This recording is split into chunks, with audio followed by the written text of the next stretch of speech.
mēs ražojam termokoksni, kas ir termiski apstrādāts koks. Tātad termiski apstrādājot koksni, ko mēs iegūstam? Mēs iegūstam, kad koks paliek izturīgāks, viņš kļūst nedaudz cietāks. Termiskās apstrādes procesā tiek izspiesti visi sveķi, kas nozīmē, mēs strādājam pārsvarā ar priedi.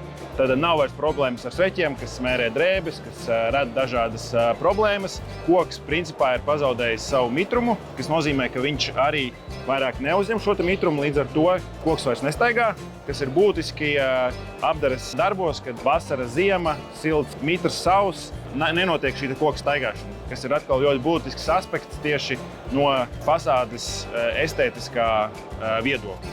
Un viena no būtiskākajām īpašībām, ko iegūstam, ir ilgspēja. Tātad šāds koks, viņš daudz lēnāk pūst nekā zaļš, impregnēts koks. Tas nozīmē, ka jūs viņu principā varat arī nekrāsot un novietot ārā apstākļos, un viņš jums stāvēs 15, 20, varbūt pat vairāk gadus, atkarībā no tā, kāda ir apstākļi.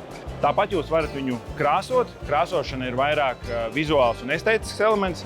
Mēs izmantojam ūdensbāzes krāsas, kas arī ir dabai draudzīgas. Līdz ar to šīs apdares materiāls ir ļoti dabai draudzīgs materiāls.